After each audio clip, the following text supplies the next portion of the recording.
Witam Was bardzo serdecznie, z tej strony Rafał Baran z życia na Filipinach. Słuchajcie, dzisiaj mam dla Was odcinek o piłce nożnej na Filipinach. Jest akurat mundial, więc to jest ciekawy temat, żeby opowiedzieć Wam coś więcej, jak to wygląda na Filipinach i czy to jest w ogóle popularne. Zaczynamy odcinek.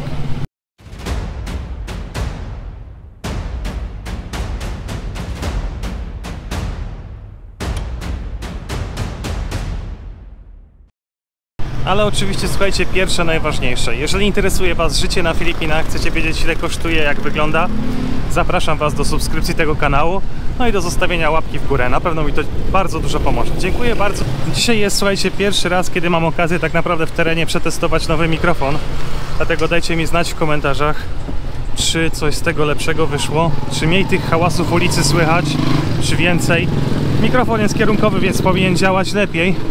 Natomiast pewnie jeżeli nic z tego nie wyjdzie, no to po prostu nie opublikuję tego materiału i nagram to kiedy indziej w jakimś innym miejscu. Natomiast wiem, że czytałem Wasze komentarze i lubicie po prostu, jak tak idę przez miasto i coś opowiadam, to też widzicie tą ulicę, widzicie to, co się dzieje naokoło, więc pomyślałem, że to będzie dobra okazja do tego. A więc zaczynając, słuchajcie, od początku, to co powinno Was najbardziej zainteresować, to czy piłka nożna na Filipinach jest w ogóle popularna. No i tutaj Was rozczaruję, nie jest. Dlaczego tak jest? Nie wiem do końca, natomiast to, co mogę Wam powiedzieć, to, co ja zaobserwowałem, to jest fakt, że Filipiny po prostu mają bardzo duży wpływ, wpływ Stanów Zjednoczonych na Filipiny to jest ogromna po prostu rzecz i w tym wypadku to stanowi duży problem, ponieważ wszystko jest tak naprawdę związane z NBA. Koszykówka, teraz widzę, że coraz bardziej popularna jest siatkówka, natomiast piłka nożna jest gdzieś tam bardzo daleko z tyłu. Czym to może być spowodowane? No też, słuchajcie, kilka czynników. Jak pewnie wiecie, w koszykówkę można grać przez cały dzień pod zadaszeniem, nie ma z tym największych problemów. No, na Filipinach po prostu granie w ciągu dnia, kiedy jest to największe słońce, praktycznie granie jest cudem. To samo mają osoby, które grają tutaj na przykład, słuchajcie, w tenisa, normalnego tenisa, ponieważ oni grają od godziny 4 albo 5 rano do 6-7, a później po prostu wieczorami. I wtedy korty są po prostu zajęte. W ciągu dnia, jakbyście chcieli iść na przykład o godzinie 11, 2 czy 3 po południu, wszystko będzie wolne i możecie spokojnie z nich korzystać, nawet za darmo. No bo nikt po prostu wtedy nie będzie grał. To w zasadzie jest moim zdaniem nawet niebezpieczne dla Waszego zdrowia i życia. Tak więc tak samo by było z graniem w piłkę nożną w ciągu dnia. No to po prostu jest niemożliwe. No i teraz, słuchajcie, dochodzimy do kolejnego tematu, no bo oczywiście jak piłka nożna nie jest popularna na Filipinach, to czy filipiński zespół ma jakieś w ogóle osiągnięcia w tym temacie? No i tutaj Was na pewno nie rozczaruje, no ale oczywiście nie ma. Nigdy w historii nie zakwalifikował się do Mistrzostw Świata w piłce nożnej.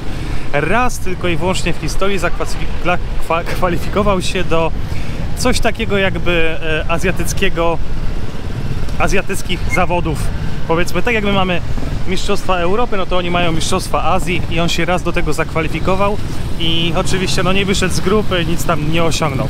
No ale z czego się spodziewać, jeżeli w kraju, gdzie tak naprawdę nie ma historii, nie ma w ogóle popularności nawet grania w piłkę nożną, czy coś takiego w ogóle ma miejsce? No więc tutaj naprawdę ja się nie dziwię osobiście i podejrzewam, Filipińczycy też się nie dziwią. I tutaj, słuchajcie, też jest jeszcze jedna bardzo ciekawa kwestia, bo jak pewnie, tak jak mówiłem, no co jest popularne na Filipinach, a co nie.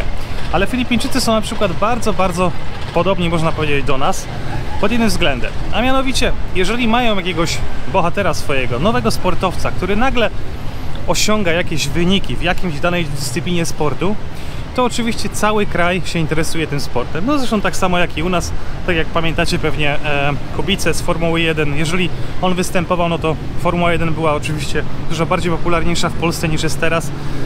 Tak samo jest z innymi sportami. No oczywiście na Filipinach to na przykład z tego, co ja osobiście wiem, no to tak samo był boks przez Manny Pacquiao, albo na przykład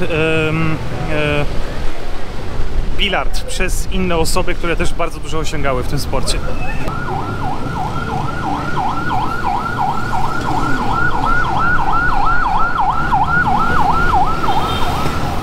No i słuchajcie, kolejna sprawa to jest to, czyli tak naprawdę jak obcokrajowcy tutaj robią, czy oglądają piłkę nożną, czy oglądają innego rodzaju sporty. Tak, oczywiście. Dlaczego? Ponieważ jest bardzo dużo Anglików, jest bardzo dużo Amerykaninów, jest część Polaków, część Niemców. Można powiedzieć wszystkie narodowości z Europy, ale też i z całego świata. Przez to na przykład właśnie Mistrzostwa Świata na Filipinach są popularne, ale są popularne w tego typu miejscach jak właśnie miejsca turystyczne albo miejsca, gdzie obcokrajowcy się spotykają. I tam rzeczywiście wszystkie mecze można oglądać na żywo. Na przykład w Dumaguete jest kilka miejsc, które je pokazują cały czas, ale jest nawet jedno miejsce, które pokazuje wszystkie mecze, nawet o 3:00 w nocy naszego filipińskiego czasu. I skoro już o tym mówimy, to jest bardzo ważna, słuchajcie, kwestia, bo nie wiem, czy wszyscy sobie zdają z tego sprawę, ale Filipiny są 7 godzin za Polską, czyli znaczy inaczej, wcześniej niż Polska. Czyli jeżeli u Was jest na przykład 5:00 wieczorem, to u nas jest 2:00 w nocy w tym momencie. Jest 7 godzin różnicy. No stanowi to, słuchajcie, bardzo duży problem czasami i to już nie chodzi tutaj o pracę, tak jak na przykład ja pracuję online, że pracuję, można powiedzieć, po nocach, tylko bardziej o to, że właśnie te wszystkie mecze są przesunięte w czasie. Jeżeli Wy to oglądacie o godzinie 17:00, no to ja to oglądam o 12:00 w nocy w tym momencie, więc no jest troszeczkę taka głupia różnica. Tak samo oczywiście chodzi o inne sporty, nie tylko i wyłącznie piłka nożna. Jeżeli coś się dzieje w Europie, na przykład finał Ligi Mistrzów, czy jakieś inne bardzo ważne mecze, które są o normalnej europejskiej godzinie, na Filipinach one będą po prostu późno w nocy. Czasami nawet w środku nocy. Trochę to jest problematyczne. Szczególnie jeżeli mecz jest na przykład o 20:00 w Polsce, no to zapomnijcie, że ktoś to będzie oglądał tutaj na Filipinach, no chyba że jest naprawdę wielkim fanatykiem. Ale oczywiście na mecz Polski ostatni, który najprawdopodobniej z tego co pamiętam właśnie będzie o 3:00 w nocy, będę czekał. Na pewno będę go oglądał.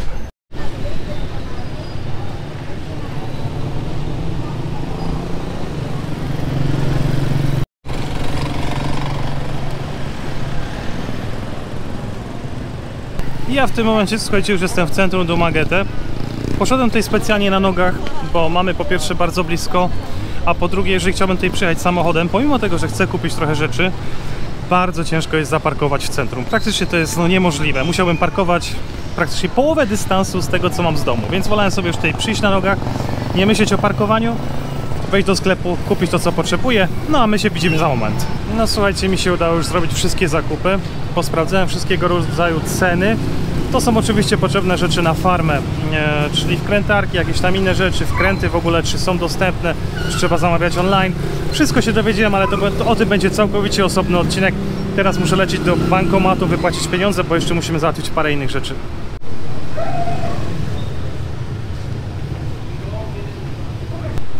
No słuchajcie, jeden bankomat, 2 nie działa na klawiaturze, więc nie mogłem się zalogować, nie mogłem wypłacić pieniędzy. W drugim bankomacie nie ma wystarczających pieniędzy, żeby wypłacić, więc idę szukać dalej bankomatu. No nic, życie na Filipinach. Bardzo często to jest spotykane, że bankomaty są totalnie bez kasy, co jest bardzo problematyczne, albo przyjeżdżacie w jedno miejsce, a okazuje się, że 3 bankomaty nie działają, które są tylko 3 tam bankomaty. No i to naprawdę, to się dzieje bardzo często. No i oczywiście, słuchajcie, jak na złość, reszta bankomatów albo znowu nie działa, albo wypłaca tylko 10 000 peso. A jeżeli wypłacacie 10 000 peso, no to jest taka sytuacja, że musicie płacić 250 peso za wypłatę.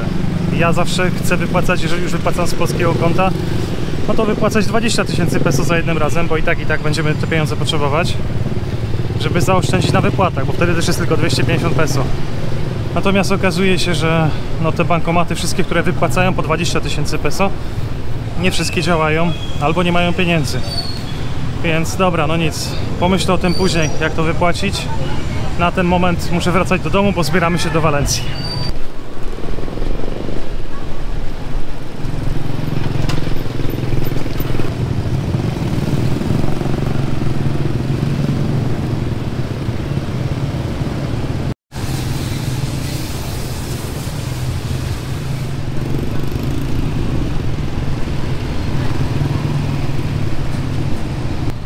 No i słuchajcie, to będzie na koniec w tym odcinku. Ja już się zbieram właśnie do domu, już idę Misano Road drogą. Za chwilkę zbieramy się do Walencji na działkę, żeby tam przygotować pewnego rodzaju rzeczy. Zresztą też nowe rzeczy przyjechały, więc tam pewnie będzie z tego nowy odcinek i inny już kolejnego dnia. Dziękuję bardzo za oglądanie, dziękuję za to, że jesteście ze mną. No i do zobaczenia za kilka dni w kolejnym odcinku.